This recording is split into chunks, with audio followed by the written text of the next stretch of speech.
Let's return to This Week in America. Here's your host, Rick Bratton. Welcome back, everybody. Coast to Coast, This Week in America. Let There Be Music. Life lessons from the Songs of the Psalms, Book of Devotionals and Short Bible Lessons, Volume 3 of 3 by Pat Mann. A 3-set book of books featuring chapters or parts of chapters, followed by a commentary and lesson points from each entry, intended to teach a biblical principle and a life lesson. How a path to righteous living, or to give a warning before taking a wrong turn in your life. Pat has been involved in Christian education since her youth. She's served in many teaching positions in her church and has served in her denomination on area, state, and national levels as a consultant for Women's Missionary Union. She has served as a Sunday school teacher, education director, chaplain, also serving as a volunteer, performing chapel service, piano music, and leading group Bible lessons. Pat currently ministers as a Bible study leader in the local county jail and as a substitute speaker in absence of the pastor. Her husband of 60 years is a retired school teacher, having taught grade school students for 42 years. Pat holds a bachelor's degree in English and a minor in speech. Pat Mann, author of Let There Be Music, Life Lessons from the Songs of the Psalms, Book of Devotionals and Short Bible Lessons, Volume 3 of 3, is our guest on This Week in America. Pat, nice to have you with us. Thank you for joining us. Thank you. What a wonderful job you've done with this series of books, and I'm really looking forward to talking about this to find out how this idea came about. And let's start with that. What was the inspiration to write the book, Let There Be Music? Well, it's about the only book in the Bible that's based so much on emotions, things of the heart. It's just an emotional book, and it's about grief, it's about disappointment, it's about joy and jubilation. And all of those are in the chapters of the book of Psalms. You know, it's interesting you talk about it is the book of emotions. And when you think about it, boy, that's true, isn't it? Just about any type of emotion, situation we go through, it's addressed in the book of Psalms, isn't it? Yes, it is. And some people use it to help them to pray when they can't find words from their heart. They can usually find a chapter in Psalms that you can just pray that chapter back to God. That's perfectly all right. You know, it's interesting. It's almost like your own artificial intelligence. When you hit this roadblock and you're trying to figure out how to approach this, what to say, you've got it in Psalms. You also say something that's interesting. This is in the description for the book where you talk about Psalms is a great idea for New Year's resolutions. We all struggle with what are we going to attempt to do this year? And pretty much if you follow that, it has ideas for resolutions for the new year. Yeah, especially Psalms 101. In Volume 3, the first chapter of Volume 3 has a long list of possible resolutions that somebody could just type those up and put them on their refrigerator and make those resolves. And it's done for you. You don't have to go through the agony. These are all things we should be working on anyway, and you can find them in the book of Psalms. Let's talk about, you come up with the idea for Let There Be Music.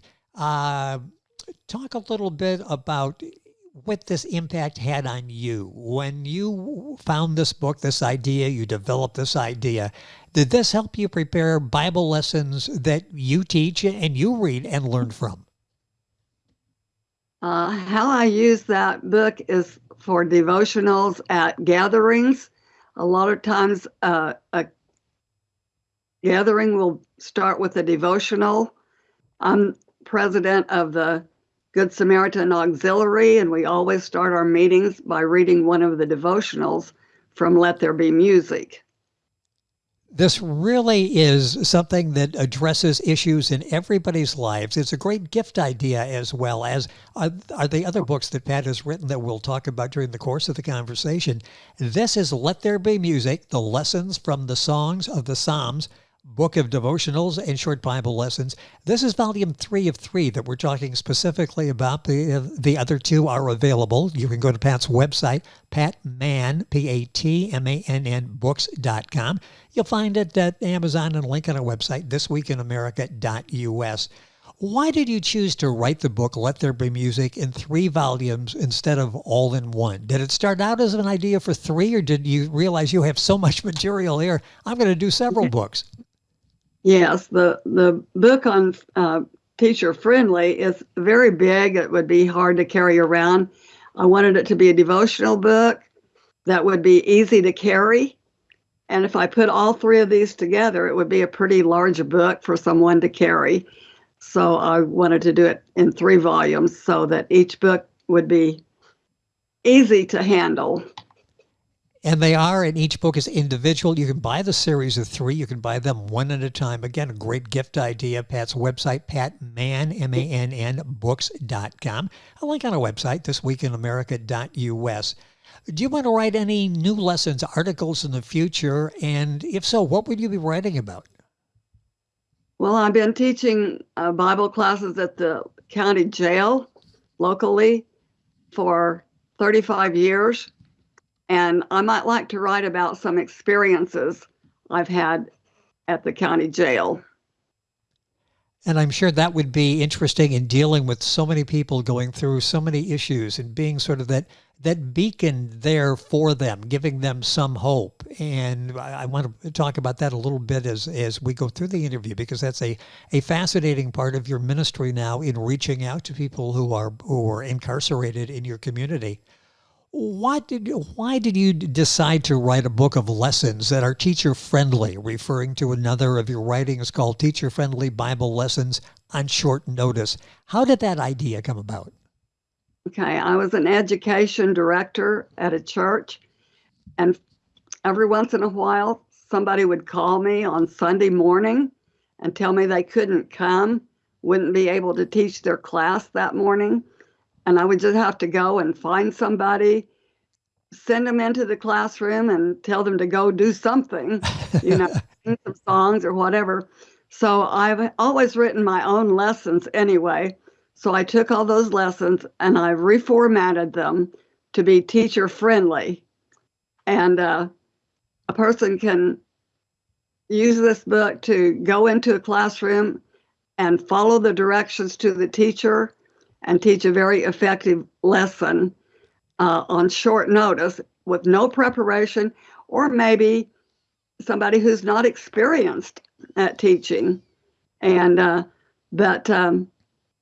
find other people who just use it because they want to learn about the Bible. And those are the lessons where I pick lessons to teach at the jail from that book.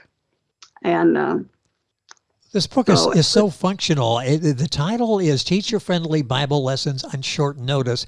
Talk about, first of all, the short notice part of it, because that's interesting, because so many of us get called into situations where we really don't have time to properly prepare. Many times after the fact, we're wishing we would have had more time to do a better job in the presentation. But it doesn't have to be short notice. This is great for anybody that's teaching, isn't it? Oh, I'm all for preparation. Yes. I think preparation is great. But sometimes you just don't have that opportunity for preparation.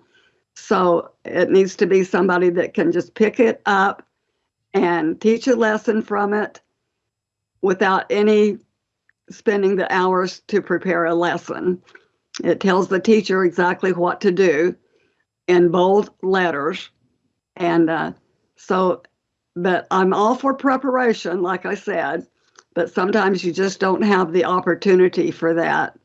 So it's a short notice. Somebody can call in and say they can't come today, and they can take a lesson from this book. It also has a place where people who use these lessons can sign so that the next person who uses it knows which class was used to teach a Bible lesson. And so they won't be teaching the same lesson to the same class again and again. I'm so impressed with the thought that goes into your work. We're talking about the Let There Be Music, the 3 series, this book we're talking about right now, teacher-friendly Bible lessons on short notice. If someone is in a position where you're asked to fill in and you're concerned what you're going to do, Pat to the rescue. Pat Mann is what you Google to get to our website, MANN. All the information there, including a suggested closing prayer, a Bible quiz, everything you need, an index. They will think, presenting this class, that you've been doing this for 5, 10, 15 years. You'll come in so well prepared with information there. Now, let's talk about the inspiration for the other book, Behind the Writing of 100 Life-Challenging Devotionals. Where did this idea come from? The devotional book? Yes.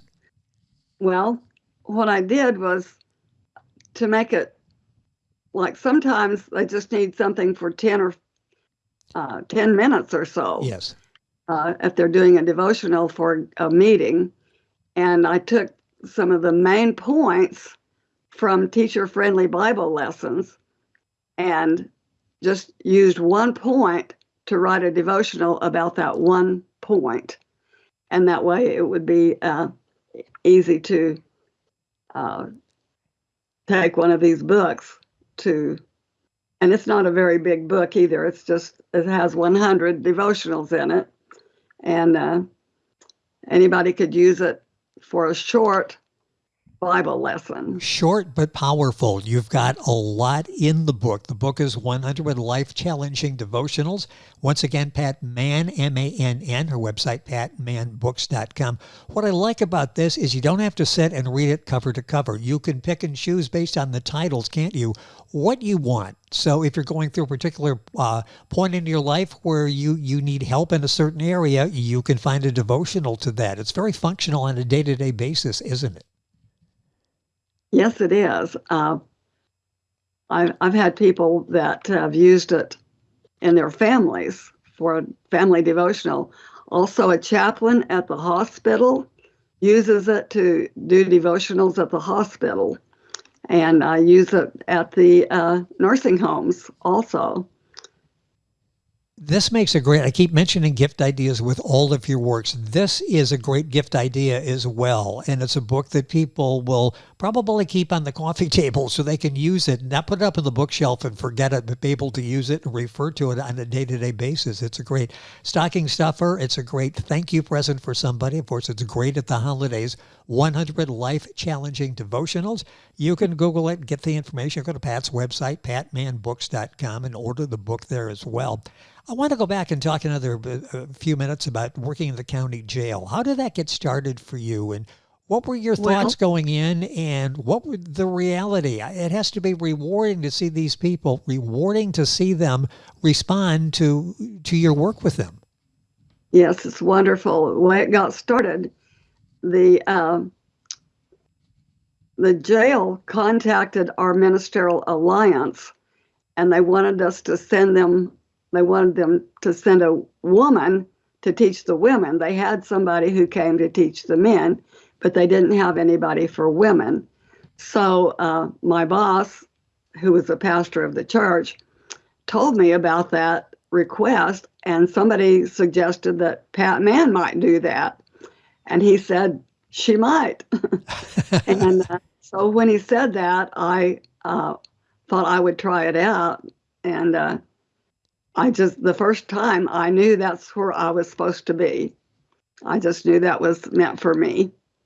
And it's been so rewarding, so rewarding. And some of those people who have been released are some of my best friends now.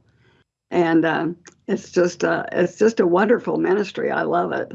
You know, it's interesting you talk about, you really feel this is your calling. And I just touched the surface of all that you've done in ministry all through your life from an early age.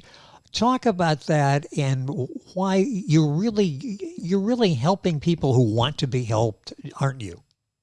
Yes, I was afraid the first time I went there, but they just they love me. And sometimes we see each other when they're released. I write to some who have gone to prison. And sometimes those are the only letters they get from anybody, including family. And it's interesting you keep that bond. It's not like, okay, they're out now and they're out of my mind and I'm dealing with a new group. It's almost like you have a new set of friends every, couple of months that come through, and you keep building this this sort of assembly that you have of these people that you've made an impact on your life.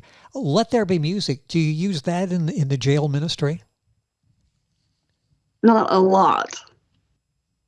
Not a lot, because it's meant to be just 10 minutes or so. Yes. And so I might take it sometime, but I rarely use that unless there's a text in there that goes along with what we're studying that day.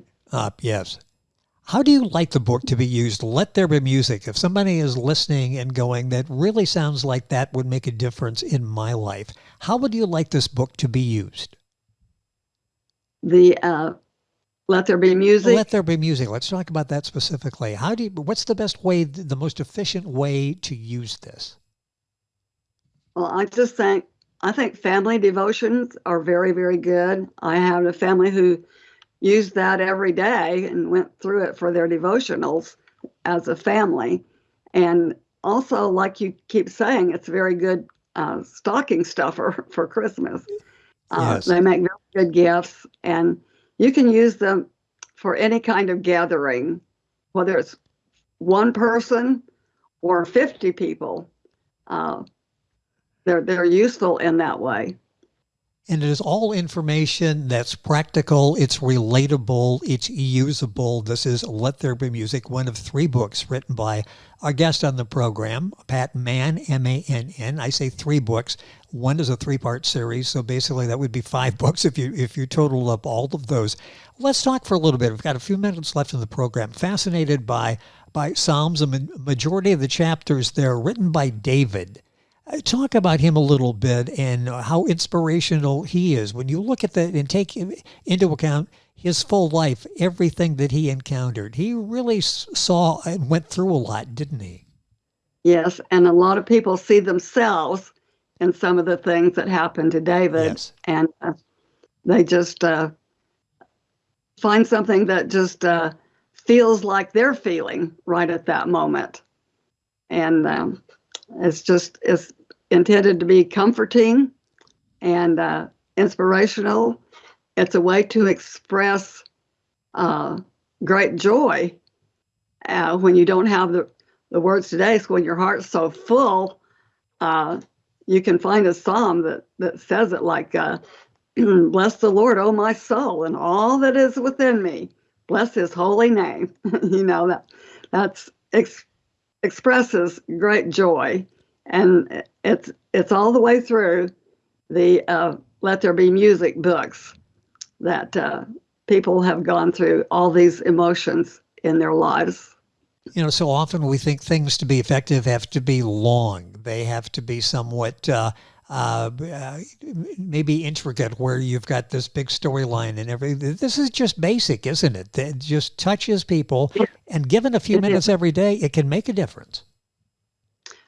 Sometimes events in my own life experience, I find in the Psalms, and other people do that too. They just find out this is how I felt about, and I was in this same kind of predicament one time, or I felt this great joy, and they can find all of that in this book.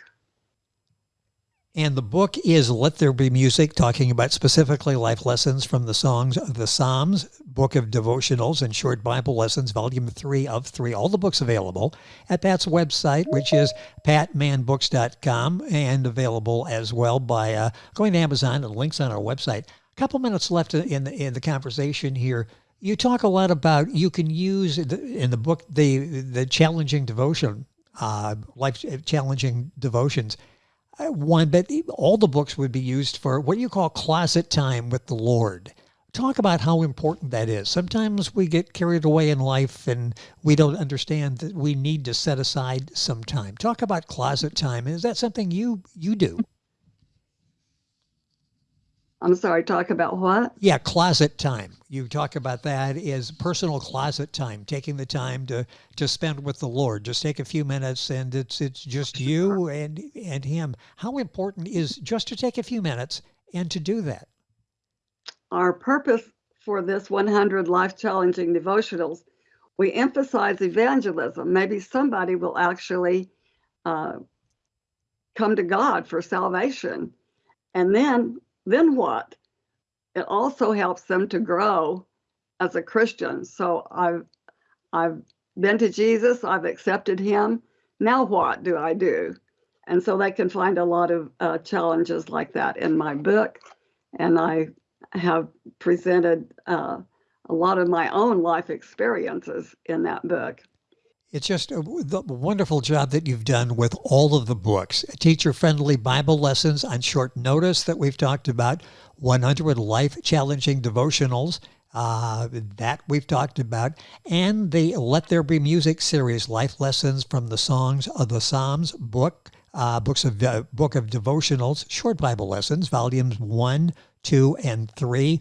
All of these available wherever books are sold. Direct you to first of all, to Pat's website, patmannbooks.com. That's PATMANN books.com. Books, of course, at Amazon, Barnes & Noble, the usual places. Links on our website, thisweekinamerica.us.